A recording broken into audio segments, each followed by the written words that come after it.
செம்ம டோஸ் விட்ட நீதிபதி, வழக்கில் பின்வாங்கிய திமுக. டாஸ்மாக் ஊழலில் சிறை உறுதி.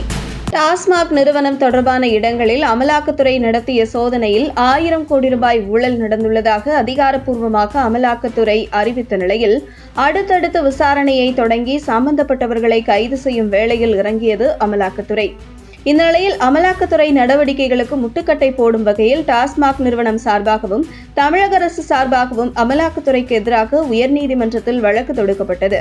இந்த நிலையில் தற்போது இந்த வழக்கு உயர்நீதிமன்றத்தில் அமலாக்கத்துறைக்கு சாதகமாக சென்று கொண்டிருக்கையில் உடனே உச்சநீதிமன்றம் சென்ற தமிழக அரசு இந்த வழக்கை வேறு ஒரு மாநிலத்திற்கு மாற்ற வேண்டும் என்று தெரிவித்து ஒரு வழக்கு தொடர்ந்தனர்.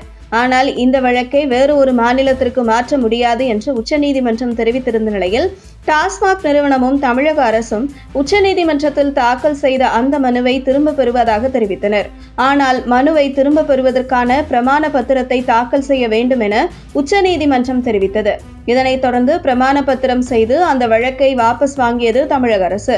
இதனைத் தொடர்ந்து டாஸ்மாக் ஊழலில் இருந்து எப்படி தப்பிப்பது என்று தீவிரமாக ஆலோசனை நடத்தி வரும் திமுக அரசு ஒரு நிலையான முடிவை எடுக்க முடியாமல் தள்ளாடி வருகிறது.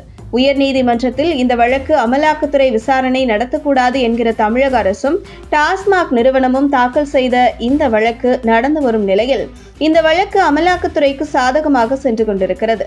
இதனைத் தொடர்ந்து தமிழக அரசு தரப்பில் இந்த வழக்கை வாபஸ் வாங்கிக் கொள்கிறோம் என்று முதலில் நீதிமன்றத்தில் தெரிவித்துவிட்டு பின்பு அடுத்த 30 நிமிடம் கழித்து யாருடன் இடையில் ஆலோசனை நடத்தினார் என்று தெரியவில்லை.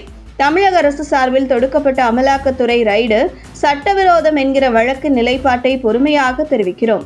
அதே நேரத்தில் டாஸ்மாக் நிறுவனம் தரப்பில் அமலாக்கத்துறை இந்த ரைடின் மூலம் விசாரணை என்கிற பெயரில் அதிகாரிகளுக்கு தொல்லை கொடுக்கக்கூடாது, மேலும் நடவடிக்கை எடுக்கக்கூடாது என்கிற வழக்கை தொடர்ந்து நடத்துகிறோம் என்று தெரிவித்தனர். இந்த நிலையில் ஒரு 30 நிமிடங்களுக்கு முன்பு வழக்கை வாபஸ் வாங்கிக் கொள்கிறோம் என்று தெரிவித்த திமுக அரசு அடுத்த 30 நிமிடம் கழித்து தொடர்ந்து வழக்கை நடத்துகிறோம் என்று குழப்பத்தில் இருக்கிறார் திமுக அரசு என்பதை பார்க்க முடிந்தது.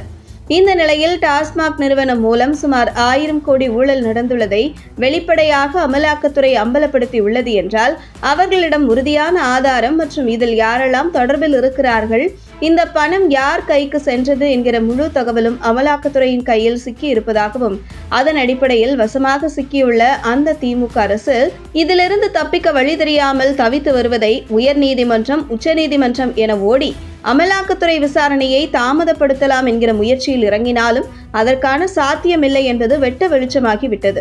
அதிகபட்சம் போனால் அடுத்த 1 மாதத்திற்குள் அமலாக்கத்துறை விசாரணையை மேற்கொண்டு சம்பந்தப்பட்டவர்களை சிறைக்கு அனுப்பும் என கூறப்படுகிறது.